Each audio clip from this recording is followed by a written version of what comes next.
फिरत्या चाकावरती देसी मातीला आकार, विठ्ठला तू वेडा कुंभार, विठ्ठला तू वेडा कुंभार।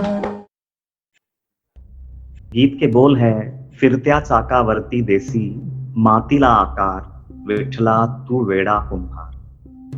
सबसे पहली बात तो गदिमा में उनकी तारीफ की जाए कम है, क्योंकि वो इतनी हिम्मत रखता है कि विठ्ठल को वेड़ा कुंभार बोल सकें, दीवाना कुंभार बोल सकें, पागल कुंभार बोल सकें। लेकिन उन्होंने जो बोला है वो बिल्कुल सही बोला है, क्योंकि जैसे हम लोग उसको ओपन करेंगे वो प्रूव हो जाता है कि वाकई में वेड़ा कुंभार ही है। फिरत्या चाकावरती देसी मातीला आकार।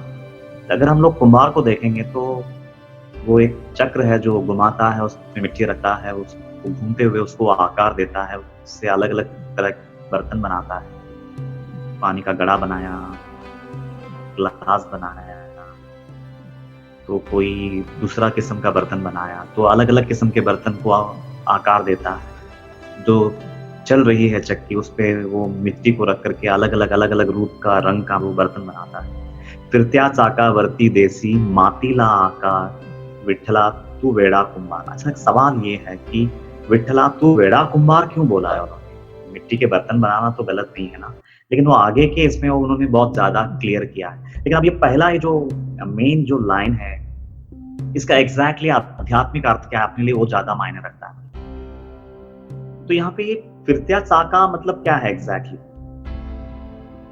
ये जो अविराम काल रूपी चक्र चल रहा है ना, उसको उन्होंने वो छिरके के साथ जोड़ दिया है। तो सबसे पहले तो ना, इंसान की उत्पत्ति होने से पहले ऐसा कहा गया है कि समय की उत्पत्ति हुई, समय की धारा की उत्पत्ति हुई।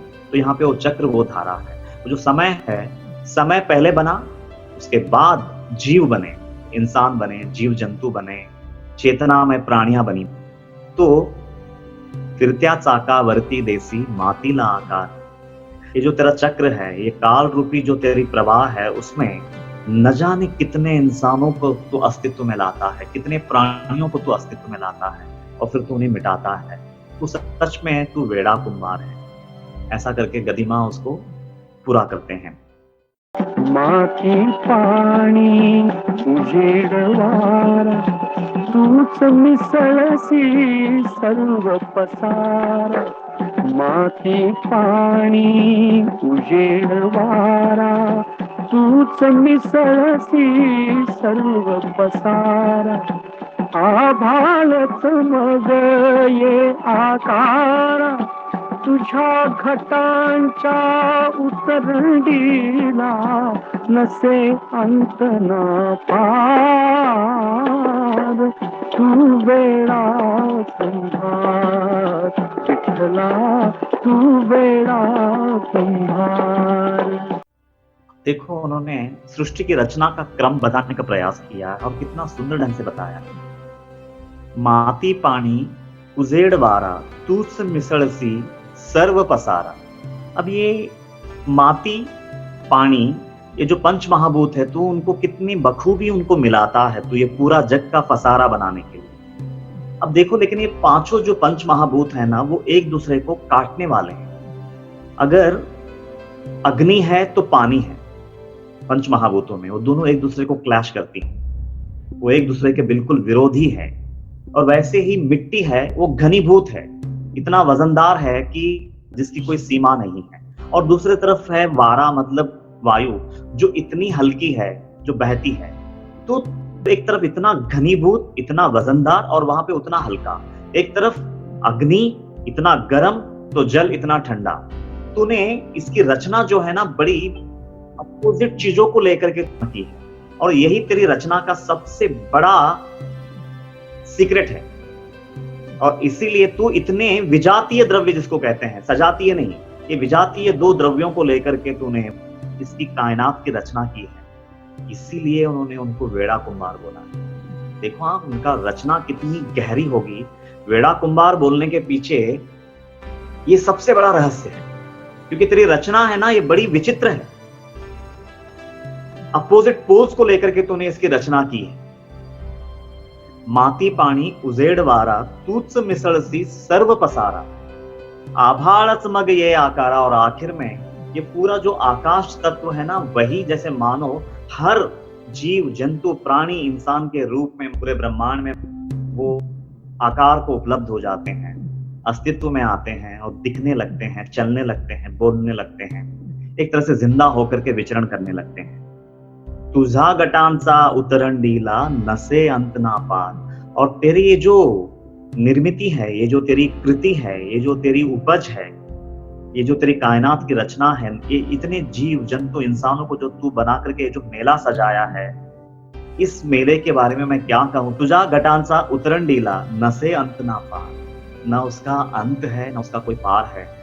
अनगिनत जीव जंतु, अनगिनत मतलब जिसकी कोई गिनती नहीं है। न जाने कितने जीव इस संसार में आते हैं, उपजते हैं, कुछ समय तक इस संसार में टिके रहते हैं, मुंह करते हैं, चलते हैं, फिरते हैं, और फिर एक दिन श्वास गिर जाता है और चल बसते हैं।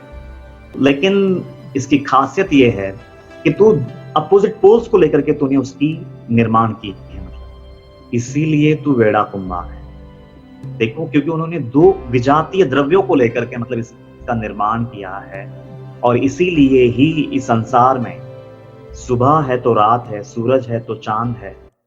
अगर स्पर्श के लिए मृदु चीजें हैं तो बहुत ही कड़क चीजें हैं, सुख है तो दुख है, अच्छा है तो बुरा है, काला है तो गोरा है, सुंदरता है तो कुरूप है, सुगंध है तो दुर्गंध है।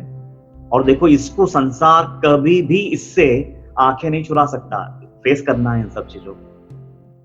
घटा घटाचे रूप आगळे, प्रत्येकाचे दैव वेगळे। घटा घटाचे रूप आगळे, प्रत्येकाचे दैव वेगळे। तुझ्या गुणा ते कोणा न कळे, मुखी कुणाच्या पडते लोणी, कुणामुखी अंगार। तू वेडा कुंभार, विठ्ठला तू वेडा कुंभार। तो बोल रहे हैं घटा घटांचे रूप आगळे।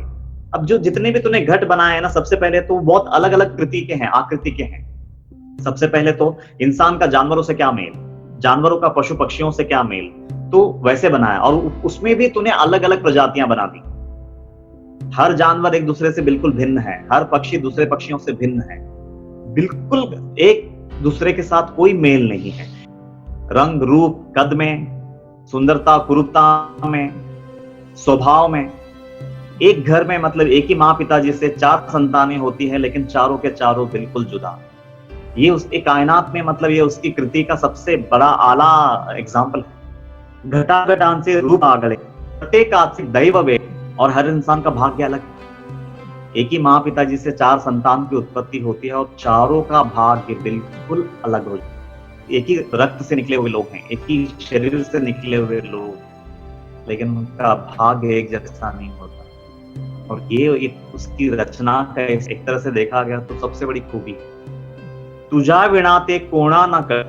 और वो ऐसा तूने ऐसा क्यों बनाया, इतनी विविधता तूने क्यों भरी इस संसार में, ये इसका रहस्य बस तू जाने। ऐसा करके गदिमा बोल रहे हैं। मुखी कुणाचा पड़ते लोणी, कुणामुखी अंगार। किसी के मुख में तू ठंडा मक्खन डालता है तो किसी के मुख में तू जलता हुआ, खौलता हुआ अंगार डालता है। मतलब किसी को तू दुखी बनाता है तो किसी को तू सुखी बनाता है, किसी को सक्सेस देता है तो किसी को फेल्योर देता है। किसी को जीवन में मतलब सुख शांति देता है तो किसी को भोग और परेशानियों से भर देता है। तेरी कायनात की रचना सच में हमारे समझ के पार है और तू वेड़ा कुंभार है। इसलिए उन्होंने ना कितने दमखम के साथ बोला है विठल को कि तू वेड़ा कुंभार है। तेरा निर्माण कार्य है ना बड़ा विचित्र है। तू ये पता नहीं क्यों बनाया है, क्या मौज तुझे आई थी, क्या सूझी थी तुझे, तूने क्यों बनाया। दुनिया बने वाले क्या तेरे मन में समाई, काहे को दुनिया बनाई। वो शायद सॉन्ग वो भी बिल्कुल एप्ट है इसमें। तूच घडवीसी तूच फोडीसी पुरवाळीसी तूच ताडीसी तूच घडवीसी तूच फोडीसी पुरवाळीसी तूच ताडीसी नकळे यातून काय जोडीसी देसी डोळे परिनिर्मिसी तया पुढे अंधार तू वेडा कुंभार विठ्ठला तू वेडा कुंभार।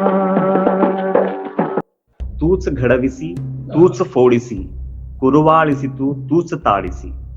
तू ही बनाता है, तू ही फोड़ता है, तू ही करीब करता है हृदय के और तू ही लथाड़ता है। नकळे यातून काय जोडीसी। पता नहीं ऐसा सब करने से तुझे क्या हासिल होता है। देसी डोळे परिनिर्मिसी तया पुढे अंधार। सबको तू आंखें देता है, हर इंसान को तूने आंखें दे रखी है, लेकिन पता नहीं तू माया रूपी एक अंधेरा उनके आंख के सामने पर्दे के रूप में तू ही डालता है और उन्हें तू भरमाता है, भटकाता है। और इन सब करने में पता नहीं तुझे क्या सुख हासिल है, मेरे समझ के परे हैं। इसलिए मैं तुझे वेड़ा कुंभार कह रहा हूं। अब तूच घडविसी तूच फोड़ीसी। तू ही बनाता है, तू ही संसार बनाता है और तू ही उजाड़ता है। जन्म देने वाला तू ही है और उनको मारने वाला भी तू ही है। प्रेम से अपने करीब करने वाला भी तू ही है और तो लथाड़ के दूर भेजने वाला भी तू ही है। लेकिन तेरी मनीषा क्या है। नकळे यातून काय जोडीसी देसी डोळे परिनिर्मिसी तया पुढे अंधार। हकीकत में तू स्वयं इंसानों को बुद्धि दी है और वो बुद्धि में न जाने तू उनका पूरा जीवन जो है ना समय समय पे उनको विवेक रूपी आंख देता है, ज्ञान रूपी आंख देता है, अनुभव रूपी आंखें देता है, रोशनी रूपी आंख देता है। लेकिन बावजूद उसके उतना नॉलेज, उतनी समझ, उतनी गहराई हर इंसान में होती है। क्या सही है, क्या गलत है, क्या धर्म है, क्या अधर्म है, क्या नीति है, क्या अनीति है, सही गलत का फर्क हर इंसान बखूबी जानता है। बावजूद उसके ऐसी क्या तेरी माया है कि वो हमेशा गलत की तरफ ही दौड़ता है, गलत कार्यों की तरफ ही उसका रुझान है। ना चाह करके भी वो गलतियां क्यों करता है। पुण्याकडे लक्ष जाए पापाकडे ओढती पाय, सत्कर्माचा शोधिता ठाय कुकर्म का आतुड़े। वो जो 13 अध्याय का वो भी है साईं सच्चरित्र का। तो उन्होंने वो बात को वहां पे उजागर करने का कोशिश किया है। नकळे यातून काय जोडीसी देसी डोळे परिनिर्मिसी। ज्ञान का रोशनी तो देता है, आंखें देता है, विवेक का आंखें देता है, अनुभव कुछ अच्छे लोगों के संपर्क में हमें बिठाता है, हमको रोशनी से भरता है, नॉलेजेबल बनाता है, सही गलत का फर्क समझने योग्य बनाता है। बावजूद उसके लेकिन एक पर्दा डाल देता है तो हमारी आंखों के सामने माया का, वासना का, जीवन भर के स्वभाव का, और हम न चाहते हुए भी उनके तरफ खींचे चले जाते हैं। हमसे वो गुनाह हम लोग करने पे मजबूर हो जाते हैं और तू वापस वो गुनाह हमसे होने के बाद तू हमको छोड़ता भी नहीं, फिर उसका प्रतिफल भी देने के लिए तू बिल्कुल तत्पर खड़ा है। ऐसा नहीं है कि मैं तो नेकी की तरफ ही जाना चाहता था मालिक, लेकिन मैं अपने आप को रोक नहीं पाया और मुझसे ये गलती हो गई। गलती हो गई तो फिर तुझे उसकी सजा भुगतनी होगी। फिर तू कर्म फल देने के लिए भी हमारे सर पे बिल्कुल तलवार लेकर के बैठा। जीवन भर एक तरह का इमोशन को कोई कैरी नहीं कर पाएगा क्योंकि उनकी बनावट में ही मिलावट है। फिर ये जिद रखना कि मैं जीवन भर बस मैं यही इमोशन के साथ जिंदा रहना चाहता हूं, ये बस ये ऐसा ही रहे, ऐसा ही बना रहे, ये ऐसा ही चलना चाहिए, ये जिद फिर किस काम का। आप जरा सोच के तो देखिए, जिसकी बनावट में ही इतनी मिलावट हो फिर कुछ भी, कोई भी एक इमोशन को आप लॉन्ग लाइफ के लिए कैरी नहीं कर पाएंगे। इम्पॉसिबल की मांग है वो, मूर्खतापूर्ण जिद है वो इंसान की, जो कभी पूरी नहीं हो सकती। मालूम है, कबीर का एक दोहा है, बहुत फेमस दोहा है, वो सबको शायद मालूम होगा। चलती चक्की देख के क्या कबीरा रोए, दो पाठन के बीच में साबत बचा न कोई। तो कबीर जी वहां पे बताने का प्रयास कर रहे हैं कि चक्की में दो पार्ट है ना, एक ऊपर का और एक नीचे का, ये द्वंद्व है। जो बता रहे हैं ना, ये द्वंद्व है, सुख दुख, अच्छा बुरा, सही गलत, धर्म अधर्म। मतलब ये इंसान का जैसे ही आकृति में आ जाता है ना, अस्तित्व में आता है ना, कि वो दोनों पार्टों के बीच में खड़ा रह जाता है, ना चाह करके भी वो द्वंद्वों के बीच में पिसता चला जाता है। तो बस ये द्वंद्वों से पूरा बाहर जो निकलता है, द्वंद्वातीत जो हो जाता है, वो आनंद का भागी हो जाता है। लेकिन वो सुख का भागी नहीं होता। जहां सुख है वहां दुख आएगा ही, और वो सुख जो है वो इंद्रियों रिलेटेड है वो। लेकिन है ना, वो व्यक्ति उस बात को समझ ही नहीं पाता है कि जब तक मैं सुख की कामना कर रहा हूं, दुख भी मेरे पीछे आएगा ही। मैं इसकी कामना में ही मैं इनडायरेक्टली उसका सापेक्ष जो है वो दुख भी मांग के ले रहा हूं, लेकिन वो इंसान को पता नहीं चलता। और जो इंसान इस बात को जान लेता है, वो सुख और दुख दोनों को गिरा करके उसका जो वास्तविक स्वरूप है आनंद, उसके तरफ वो बढ़ना शुरू हो जाता है, और वही आध्यात्मिकता है। तो ये सॉन्ग अपने को बता रहा है, या तो ये संसार के ये दो पार्टों के बीच में फंस करके सुख और दुख, अच्छा बुरा, सही गलत, मान अपमान, ये झेलता जा जन्म जन्म लेकर क्या, या फिर जिस दिन तू इन चीजों से थक जाएगा, शायद उस दिन तुझे आनंद का खबर लग जाएगा, और फिर उसके तरफ तू मुड़ सकता है। तो ये बताने का प्रयास है ये गीत के साथ गदिमा का। हाँ, लेकिन अगर तू ये संसार में रहना चाहता है, आत्मिक ज्ञान से तेरा कोई नाता नहीं जोड़ना चाहता है, तू शरीर में ही रहना चाहता है, अस्तित्व में ही रहना चाहता है, और फिर सिर्फ और सिर्फ सुख भोगना चाहता है, तो वो तुझसे नहीं होगा, किसी से नहीं होगा। सिर्फ और सिर्फ सुख तू नहीं पा सकता, वो इम्पॉसिबल की मांग है। ये बात है ना, हमारी समझ में नहीं आती, क्योंकि ये द्वंद्व से बनाया है उन्होंने। तो सिर्फ और सिर्फ सुख, सिर्फ और सिर्फ नाम। अगर नाम की कामना कर रहा है तो बदनामी तेरे पीछे आएगी ही, आज नहीं 10 साल बाद आएगी। हद से ज्यादा नाम की कामना कर रहे हो तो बदनामी आ जाएगी, हद से ज्यादा सुखी होने की कामना कर रहे हो तो दुख आ जाएगा, क्योंकि उसकी बनावट में ही मिलावट है। ये बात अगर क्लियर हो जाती है तो फिर ये द्वंद्वों से निकलने का रास्ता ढूंढोगे तुम। फिर तुम्हें ये पता चलता है कि ये दोनों धोखे हैं, सुख भी धोखा है। ये जिस दिन पता चल गया तुम्हें, उस दिन तुम आनंद का परिचय लेने की कामना तुम में जाग उठेगी, और डेफिनेटली तुम आध्यात्मिक राह पे निकल पड़ोगे। जिस दिन ये पता चलता है कि ये सुख ही खतरनाक है, सुख की कामना ही खतरनाक है, क्योंकि सुख की कामना जहां आ गई वहां दुख आ ही गया, क्योंकि वो उसका सापेक्ष है। तो ये पूरा गीत जो है ना, उसको उजागर कर रहा है, अगर क्लियरली अच्छे से समझो तो। ऐसा बोल के वो गदिमा ने सॉन्ग को पूरा किया।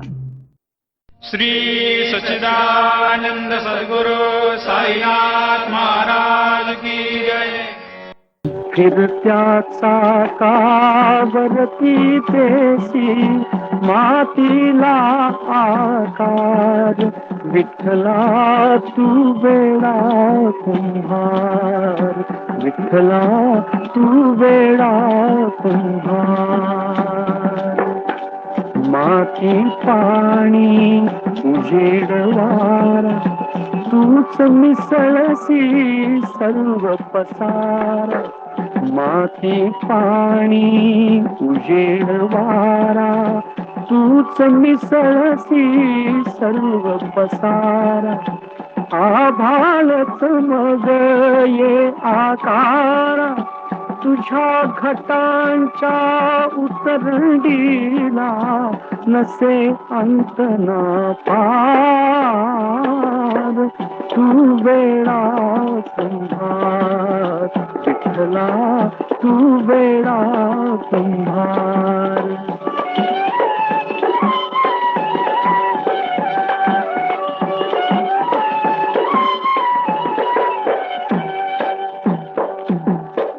घटाघटाचे रूप आगळे, प्रत्येकाचे दैव वेगळे। घटाघटाचे रूप आगळे, प्रत्येकाचे दैव वेगळे तुझ्या विना ते कोणा न कळे मुखी कुणाच्या पडते लोणी कुणामुखी अंगार तू वेडा कुंभार विठ्ठला तू वेडा कुंभार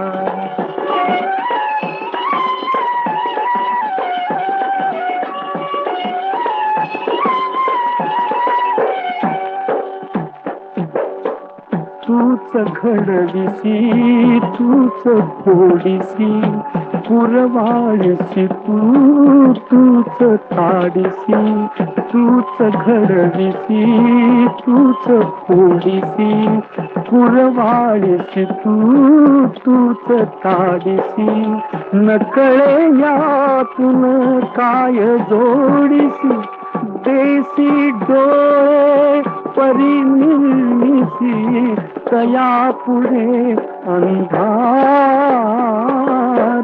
तू वेडा कुंभार विठ्ठला तू वेडा कुंभार फिरत्या चाकावरती देसी मातीला आकार विठ्ठला तू वेडा कुंभार विठ्ठला तू वेडा